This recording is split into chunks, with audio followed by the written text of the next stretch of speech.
Welcome to New York's number 2 sports show. The winning streak has unfortunately come to an end. The Rangers were one game away from breaking their franchise record, which had been 10 games. They were going for their 11th straight win, and the Columbus Blue Jackets put that to rest. So this also ends the Rangers' 9-0 record, their undefeated mark in the second game of back-to-backs. So now they're 9-1 in that regard. Rangers didn't play well in this one.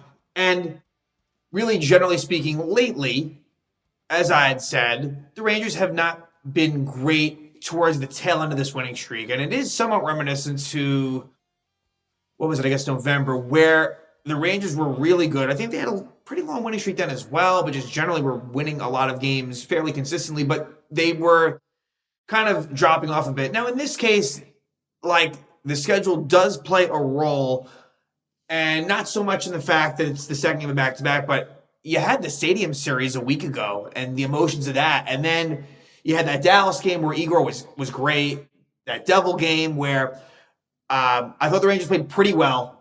You know, they deserved to win for sure. Maybe not by the lopsided score, but I had no issues with that. But then, the Flyer game, they didn't play so well. And then the Columbus game, they didn't either. And so it's unfortunate. I'm not going to come down hard on them, but it's too bad because that would have been something that would have been remembered, at least in the history books, forever. It's not an easy thing to do. This franchise has been around for almost 100 years, and they almost broke the consecutive win streak mark. That's, definitely not something that I think we're going to see. Can it be broken? Yes. As we saw it almost happen. It can be. But I don't know the next time they'll come that close. I mean, because there's a lot of luck that's involved to win that many games in a row. So that's the unfortunate part. It's not so much look, they were going to lose. What I will say is Columbus is giving the Rangers problems this year. The Blue Jackets are not a very good team, one of the worst in the league. I think their record is not so indicative of, I think they're better than their record says. But, yeah, the Rangers play Columbus on Wednesday, and hopefully the Rangers win that one, because if they do, then just by doing that, they will have split the season series with them, although based on points, which doesn't matter. Columbus actually did win the season series, even if the Rangers win in regulation versus Columbus. Columbus had 5 points in these 3 games, and the Rangers 2. And 2 by the skin of their teeth in that game at Madison Square Garden with a late comeback. So Columbus, no doubt, those games in Columbus, odd man rushes all over the place. And Steve Valiquette was saying after the game, the Blue Jackets are one of the best in the league at converting odd man rushes. And on the flip side, they don't get many of those chances. So that's really bad. But I think it was immense. I think that there was a bit of a physical decline. Mentally, I think they were worn out. But it's just, again, it's too bad. I don't know. I questioned this in the last episode. How important was it to the team to break this record? And I don't think it was something that weighed on their minds too heavily. But I just think it would have been cool and something that beyond the present, it would have been something you could have taken with you, years into the future, but wasn't meant to be. So Rangers lineup was the same, except Jonathan Quick was in. And look, I can't blame Quick for this. The Blue Jackets had 41 shots. They scored 4 goals on them. I didn't think that really any of the goals were horrible. Look, Igor's been so good that if he was in, maybe it is a little bit different, right? Because he has been just that spectacular. But I wouldn't put Quick down for this one. The Rangers team was bad.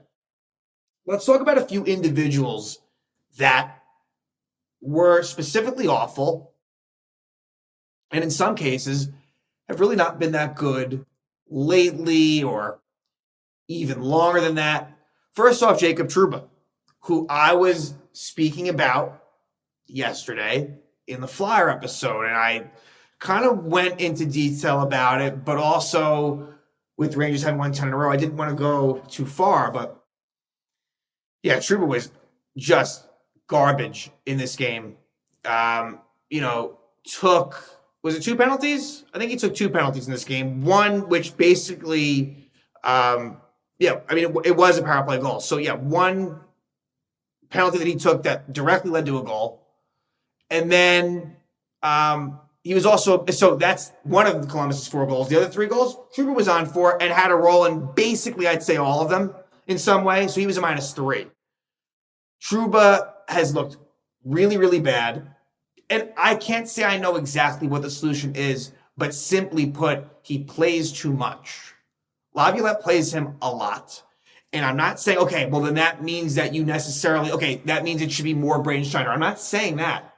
I'm not. But there's enough versatility amongst the 6 defensemen. There's enough ways you can go about it where, and look, what it comes down to is this, although in this game it's not the case. Like Trouba, in protecting leads, I understand why he'd be out there more. And like the Rangers, when you're on a winning streak, you're typically going to be leading games. But even when they're trailing, he's on a lot.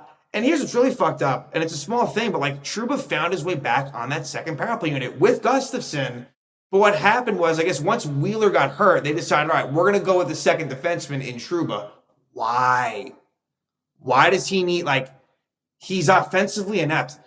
I'll give him this. He's one of the few guys that takes shots on net, but it doesn't, I got to say, it doesn't really amount to much. I mean, at least I like the attitude. I like the mentality, but I don't want to come down so hard on Trouba, but yeah, his role is way, way, way too much on a team that has Stanley Cup aspirations.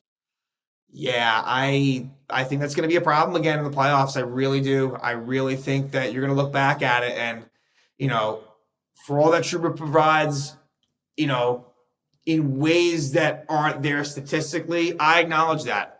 He has been a better captain than I would have ever thought. I didn't agree with it. I honestly wasn't even dying for it. I know this is probably a minority opinion, but at the time, coming off of the Rangers going as deep as they did, I was fine with not naming a captain. But I mean, but that's here nor there. But yeah, Trouba, he's paid a lot, $8 million per year. He's not worth that. He's not even close to worth that. So yeah, so that bothers me. I guess next we'll segue briefly, even though I'm not going to come down as hard on him, K'Andre Miller. That pair in general was not good. Miller, the inconsistencies are so frustrating. Because he has it in him. He has it in him. I'll keep on saying it. He could be one of the best defensemen in the league. I think it's between the ears. It's just, in that Miller-Trouba pair, it's that's where I keep on going back to. Let's switch it up a little bit. Seriously. Why not? And look, and I'm not saying you have to stick with Lindgren Fox either. I'm not. But let's just say you do. I don't hate the idea of Miller with Schneider and Gustafsson with Trouba. It's worth a shot, I think. Because the Miller-Trouba pair was just dreadful. And I think Trouba brings the worst out of Miller. When Miller was with Schneider, there was just more assertiveness. He was kind of like the leader, where I think he defers to Trouba too much. It's dude, you're better than him. Don't do that. And so I think he could use having just a little bit more of a different attitude, K'Andre Miller, more of a aggressive attitude. So didn't like how he played. And it's overall frustrating to see how there'll be a stretch where it's wow, he's really turned the corner. And then he just reverts back to just bad shit. And then the other person who was just really bad tonight, and just the season overall, it's not going the way that I want it to, even though, it's not all bad as Mika Zibanejad. He can't really handle the puck. He's not really a threat at all, 5-on-5. What's crazy? I think I saw a stat, since Christmas, around there, he has 0 5-on-5 goals. Matt Rempe has one. And then tonight, Adam Edstrom scored. They both have scored 5-on-5. Mika Zibanejad has not. I mean, come on. That can't be a thing. But it's not that. It's the eye test that bothers me. And, Mika is one of those guys, I want to, I've said it before on the show. He has been, I don't really have, at this point, favorite Rangers, I wouldn't say. But he would be up there, generally speaking. He And he's been on the Rangers now for a long time, and he's been on, he was there, at the end of Alain Vigneault's tenure. That's how long he's been a New York Ranger at this point. He's had a lot of big goals over the years, and has that trade will always go down as one of the best in Ranger history, the Derek Brassard Mika trade. But this is as poor as I think he's been. He's always been streaky, right? He's always been streaky, but right now it's not even a matter of that so much. I mean, that's a little bit of it, but I just watch him. There's so much more to give. Just there's something off there. I don't know what, and maybe it is off the ice, right? I wouldn't rule that out, right? I think he's a new father, maybe. Don't quote me on that, but that's possible. But yeah, like it's kind of somewhat the same people that have been frustrating in some ways.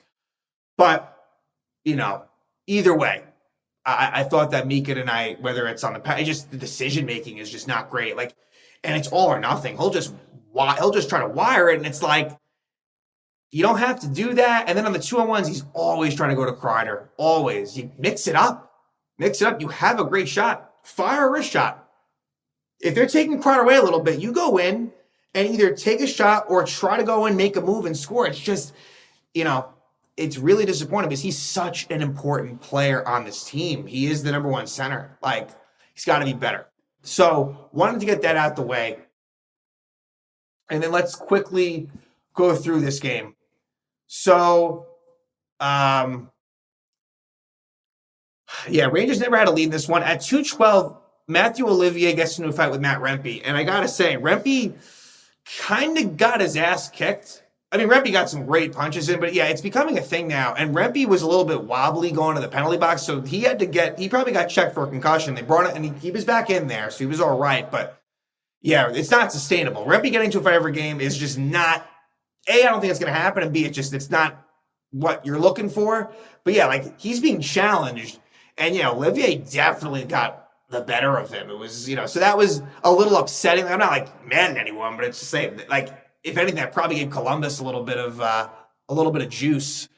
But at 2:34, so 22 seconds after, Trouba is called for holding Justin Danforth, and right at the end of the power play, I mean right at the end, Columbus scores. They make it 1-0, and it's Voronkov who scores the goal, his 16th goal of the season from Marchenko, who made a great pass, and Severson. So at 4:34, right as that power play is expiring. And, I wish that there was a way that Fox could have maybe broken that up. Again, it was a great pass by Marchenko, but yeah, too much east-west that worked for Columbus. Like, the Rangers were not breaking pucks up in the middle. And so they make it 1-0 there.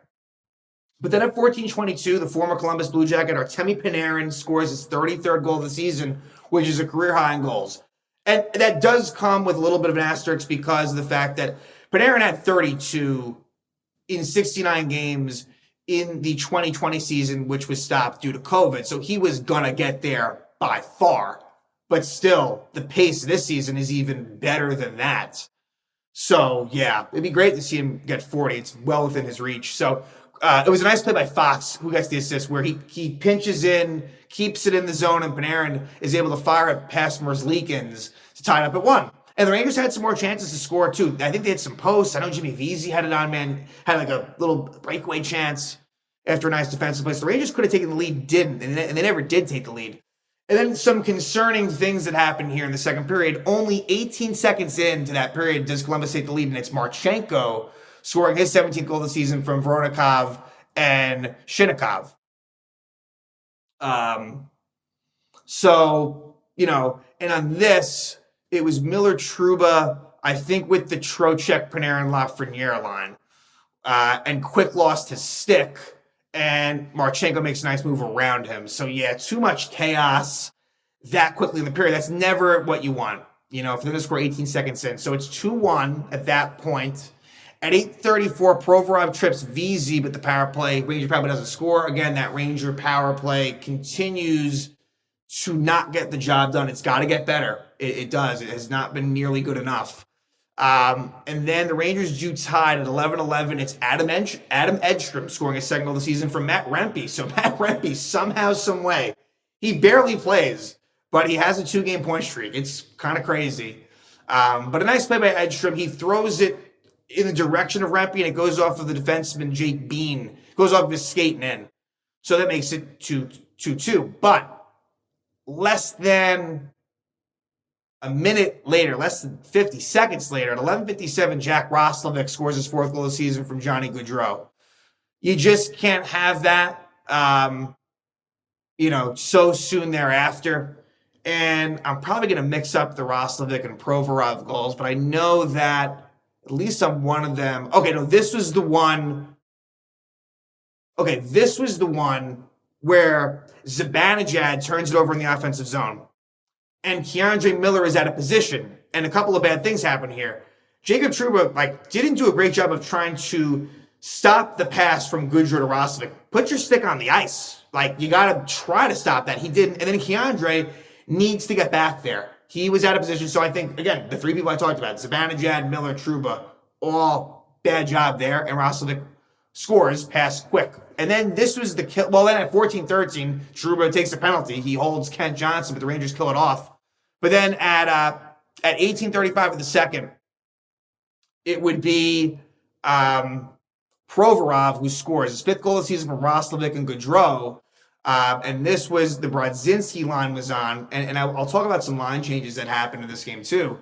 But this was one where Trouba's caught up ice and Brodzinski tried to get back. I think Miller had been back and it ends up in the back of the net. That was, to go down 2 there was tough. Provorov scores it. And so they have a 2-goal lead going to the third. And in the third, Rangers tried their best. They had some chances. The third period was better, I guess, but it didn't work out. So the line changes that basically happened were, the first line was Panarin with Zibanejad and Kreider, which we've seen a lot. So that wasn't so crazy. But the second line was different. It was Trocheck centering Lafreniere and Kakko, which was interesting. And then that third line was Brodzinski centering Cooley, who has, no pun intended, kind of cooled down a little bit. And on the other side, Jimmy Vesey. So they're not, I doubt they'll stick with those lines, but they really did kind of consistently go with them. At 12:43 of the third, Lindgren high six Chinnikov, and that's where they had that 2-on-1 opportunity, Zibanejad to Kreider, and they don't score past Merzlikins. Then at 17:37, last chance they got, Voronikov is called for delay game for a faceoff violation, putting his hand over the puck. Rangers had chances on this 6-on-4, but they couldn't score. And so the winning streak comes to an end. They lose 4-2. And it stings a little bit, just because I really was hoping for them to get that 11-game win streak, which would have been an all-time record for the club, but was not meant to be. And, the Rangers kind of have run out of gas lately. So now they'll play the Blue Jackets again in what will be the last game against Columbus this season. Hope they win it. Obviously I'm always rooting for them, but in the sense that, you've lost 2 of 3 to Columbus. You can't lose 3 of 4. You can't lose a home and home to them. So they got to put their best foot forward. Igor, I'm sure, will be in net, and hopefully he can continue his mastery as he's been really good lately. But, I think the Rangers, they'll be ready to go. Doesn't mean they'll win, but would expect a much better effort at MSG versus the Blue Jackets. So with that loss, it puts the Rangers in terms of the NHL standings, the top of the NHL standings. They're very close with a bunch of teams. That's how I'll put it. Because I look at points percentage, and it's very close between the Panthers, Jets, Bruins, and Canucks. And then we could even extend it if we wanted to, even to a few more teams. It's very close up top. As far as the division, Rangers are 7 points out of Carolina, and Carolina has a game in hand. So a little bit of a lead. Nothing totally gigantic, but enough right now. A little bit of a comfort spot, but still a lot of hockey to go this season. So, Rangers, no longer undefeated in the second game back-to-backs. That streak ends as well, and the 10-game winning streak is stopped by the Columbus Blue Jackets. The Rangers lose at Columbus by a score of 4-2.